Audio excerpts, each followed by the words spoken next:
mu mateka mu bwa mbere robo itwaye igare, n'ubwa mbere bigendeye kuri hoverboard cyangwa se akanyabiziga gakoreshwa n'amashanyarazi abantu bakunze kwifashisha. N'ubwa mbere tubonye robo ifite isura cyangwa se yerekana isura igiye kumera nk'iy'umuntu mu gihe iri kuganira. Ni n'ubwa mbere robo itangiye kuvugana n'umuntu irimo kureba mu maso cyangwa se muri mu maso ikareba ibimenyetso cyangwa se facial expressions cyangwa se uburyo yitwara mu maso, niba afite agahinda cyangwa se niba afite ikindi kibazo ikaba yabigenderaho ijya kumusubiza bitewe n'ikibazo arimo kuyibaza. Aya mateka yo gukora robo yegereye hafi umuntu cyangwa se ifite ubwenge bugiye kumera nk'ubw'umuntu neza agezweho bwa mbere n'Abashinwa bahanganye n'Abanyamerika mu kureba uzayobora isi muri intelligence artificielle cyangwa se mu bwenge bwakozwe n'abantu. Robo yakozwe n'uruganda rw'Abashinwa yitwa Lingxi X2 ni bwoko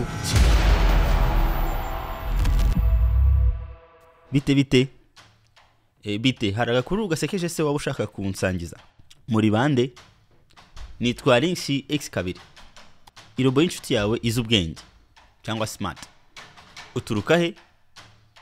Nakozwe n'uruganda rwa AGIBOT rwo muri Shanghai mu Bushinwa. None se ugendereye iki?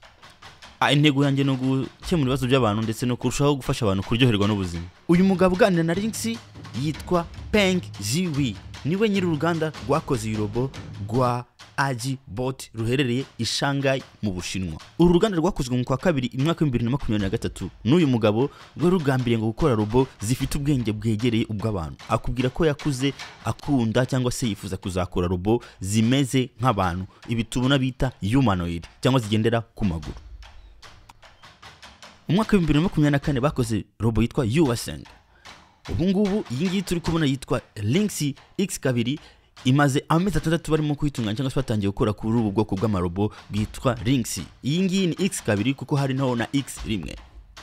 Lingxi ni robo igendera ku maguru biri cyangwa se bipedal, itandukanye na zindi mubona zitwa quadrupedal zigendera ku maguru ane nk'imbwa. Iyi ngiyi rero ikaba ifite ubwenge bwegereye ubw'abantu ndetse ikaba yifashisha ibiri hanze kugira ngo ibashe kuganira cyangwa se ibashe kuinteractinga cyangwa se gukorana n'abantu cyangwa se n'ibiyikikije, aribyo twita embodied intelligence. Ubwenge bwayo bugendera ku bintu biyikikije bukabona gukora ibyo bukora. N'urugero uyikozeho irakubwira ngo unkozeho ndabibonye cyangwa se ndi kubibona uri gukora ibi n'ibi, ikoresha amakamera n'ibindi ikabasha kumenya ibintu biri kuba, nayo ikaba yagiramo uruhare nk'uko umuntu n'ubundi bisanzwe ukorana n'amaso yawe ukamenya ibintu biri kuba, ukaba noneho nawe wagira ibitekerezo utanga cyangwa se ukaba wagira icyo ubikoraho. Niko izi robo zikoze.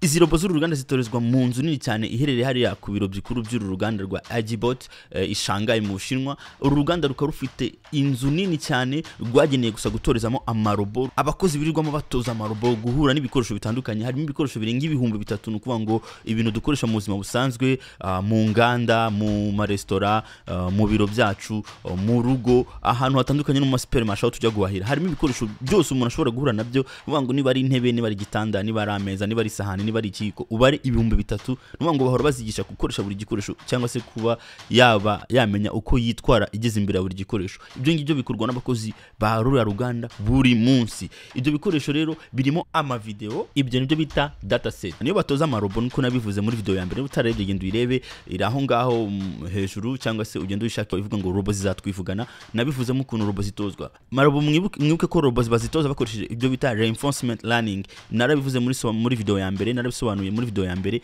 mushobora kugenda mukabyiga. Munyaboneka ndashaka ko mwumva artificial intelligence, mukumva amarobo uburyo robo z'ubu zitandukanye na robo mwari muzi cyangwa se abantu bari bazi cyangwa se twari tuzi mu myaka yashize. Iyi dataset rero irimo amavideo miliyoni zirenga ajyanye n'ibikorwa cyangwa se arimo ibintu umuntu ashobora gukora ahuye n'ikintu runaka. Hamaze gutorezwamo amarobo menshi cyane kuri ibi bikoresho. Ibyo rero bazitorezaho bakabivana mu gutoza bakatabishyira mu bwenge cyangwa se mu bwonko bwabyo cyangwa se bakabishyira muri mwimbere bikabibika kugira ngo nibura nabyo bizabimenye uko byitwara. Bakoresha icyo bita simulation to real cyangwa se sim to real process, bohereza imyitwarire ivuye ku muntu uyitoza ikajya muri robo kugira ngo nizahura n'icyo gikoresho itazagira ikibazo cyo kubasha kugikoresha. iyi niyo bita AGIBOT world. AGIBOT ntabwo ariyo nyine hari ushobora gutorezaho robo, kuko hari iy'abanyamerika nayo yitwa Imeze. iyi ngiyi akaba ari ifite amafoto menshi cyangwa se irimo ibikorwa byinshi byo twita robot images, izo utorezaho robo. Uramutse rero nawe ufite robo ushaka gutoza, ibyo ngibyo birahari hanze, ushobora kugenda ukabishaka ukaba wabifata ukabyigishirizaho robo yawe, nawe ikazamenya ukuntu ibintu bimeze byo ku isi cyangwa se uko bizajya yitwara n'amazina n'ubyari byo. Iyo ngiyo DATASET nini cyane, ifite amafoto miliyoni 14 y'ibintu biba hano hanze. Robo ishobora guhura nabyo ikamenya ibyari byo cyangwa se ikamenya uko byitwaraho. Ibyo ngibyo ni ubuntu ku bantu batashaka gucuruza izo robo, ariko niba ushaka gucuruza barakwishyuza cyangwa se ntabwo zemerewe kuzikoresha ugiye gucuruza robo zawe. Ushobora kuzitorezaho gusa abantu mukora amarobo, abantu mushifite gahunda yo kuza mwakora amarobo. Muri description ndabashyiriramo link, mugende muri izo DATASET muzifate niba mushaka kuzikoresha, haba kuri Hugging Face ziriho ndetse no kuri GitHub. Abifuza gutangira mu bintu bya robotics mushobora gutangira kwishimisha no gukora do project cyangwa se gukora amarobo yo kwishimishirizaho, kuko twageze mu isi ya AI namwe nimusigara inyuma. Reka mbibutse gukora subscribe. Ugiye nitwa Nakanaklet, mbageza amakuru ya teknoloji, ikoranabuhanga, uburyo iterambere rigezweho cyangwa se kugusobanurira uburyo iterambere rimeze nuko waribyaza umusaruro ndetse n'uburyo wakwirinda ngo ritagushira mu bibazo. Ese ushobora kutubeshya ukagerageza guhindura amatariki wakoreweho kugira ngo utubwire amatariki atariyo? Reka nge simbeshya, amakuru se ntanga abari ukuri yizewe. None se wowe n'imbwa yanjye muramutse muguye mu mazi, ninde naza gukiza mbere cyangwa naza gutabara mbere? Wakiza imbwa? Ni ikeneye ubutabazi. Nge nta kibazo mfite ndi kirobo. Ese uramutse urebye filime ya Blade Runner, warira ku buryo insinga zawe zigira ikibazo kubera amarira zigakora kurusirikwi? Reka nge nta marira yangira yatuma nkora kurusirikwi, ariko byibo byambabaza mwe imbere nabitekerezaho cyane. Usibye iyi Lingxi X2 mubona ifite ubwenge bwegereye hafi nk'ubw'umuntu mu gusubiza no gutekereza no kubanza kwibaza ku bibazo, uruganda rwakoze robo yitwa A2. iyi ngiyi ni robo ihanganye na robo y'umunyamerika Elon Musk yitwa Optimus. Nize kuyivugaho muri video nize gukora kera, mugende muyirebe. Ariko ubu ngubu hasotse izindi version zayo cyangwa se izindi robo nshya za Optimus. Izi robo zigura hafi $20,000 by'amadolari. Nushaka kwitunga mu rugo kugira ngo udugukorere imirimo yo mu rugo. Ziri mu bihanganishije ibihugu byombi, Amerika n'Ubushinwa, mu isoko ryo gukora amarobo azubwenge cyangwa se agezweho, ashobora gutangira kwifashishwa mu bantu. Dore bimwe mu bintu bigize cyangwa se iyi robo ya Lingxi X2 yihariyeho. Uretse gutwara igare, hoverboard, kunyuka umuziki, iyi robo ngo ifite kandi uburyo yakoranywemo guhumeka nk'uko umutima w'umuntu utera. Iyo ihagaze ubona nk'uko umutima ugenda utera, nayo niko bayikoze kugira ngo yisanishe gatoya nk'umuntu. Ikindi robo ifite kandi ni amarangamutima, ndetse bakiri kuvugurura ngo ku buryo izajya ibasha kugira amarangamutima yisumbuyeho kuyo ifite mu kuba yabasha kubana n'abantu no kuganira n'abantu, cyane ko izajya ifasha abantu barigeze mu myaka y'ubukuru cyangwa se abantu bafite ibibazo nk'abarwayi, kubaherekeza, kubafasha mu buzima busanzwe mu turimo twabagora kudukora nk'abantu badafite nyine ubushobozi bwabyo. Lingxi kimwe n'izindi robo zose, imbaraga zayo cyangwa se kuyikoresha kugira ngo ihaguruke ibabanje gushyirwa ku muriro, barazicaginga robo. Ibyo ngibyo ngira ngo abantu barabizi. Ikindi Lingxi kandi ifite uruhu cyangwa se ifite umubiri worohereye kugira ngo abantu bajye bayikoraho ngo bakajya bumva ari icyuma. Nibyo ngibyo mu bintu bashyizemo kugira ngo izajye abantu bajye bayishisha cyane, n'igizajye iri kumwe nabo mu kazi cyangwa se mu rugo cyangwa se mu byari byose bazajya bayikoresha.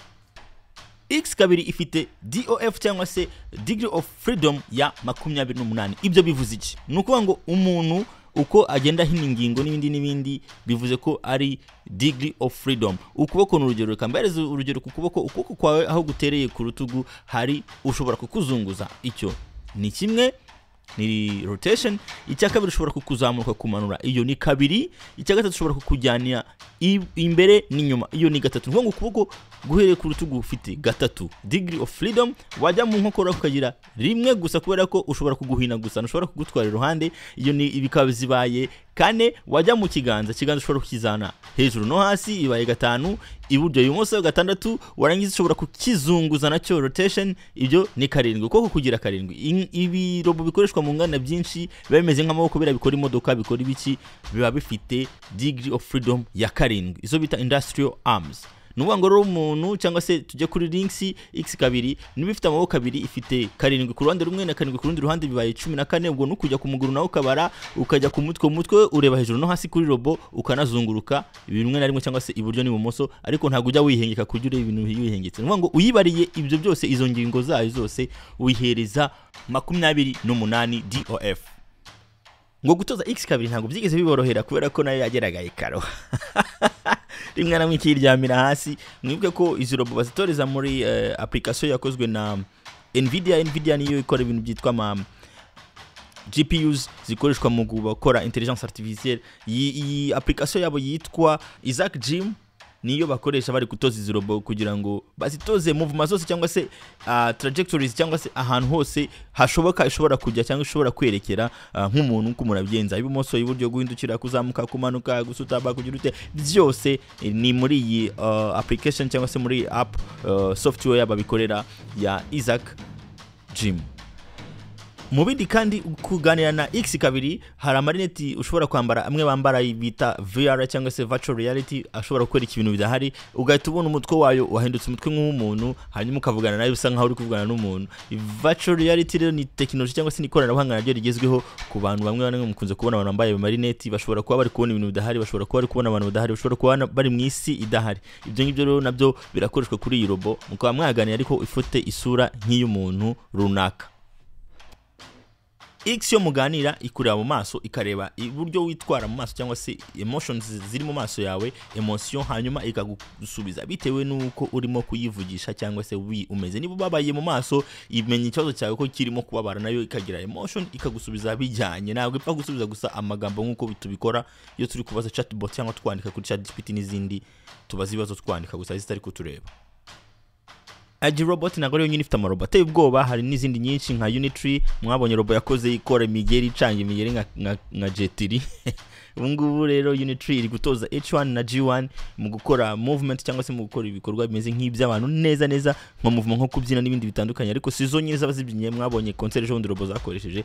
Hanyuma hari abari gutoza robo kujya kwiruka mu kwezi gutahara amarushanwa zahuza abantu 2020 mu mujyi bitiriye ikoranabuhanga e-town mu Bushinwa uzahuza abantu hafi 2020 birenga bazirukankana n'amarobo mu kuba batangiza guhuza nyine abantu n'amarobo mu bikorwa bitandukanye. Ubushinwa bwiyemeje kuzayobora isi y'ikoranabuhanga mu bijyanye n'ubwenge buhangano ubwenge kimuntu cyangwa se artificialintelligence.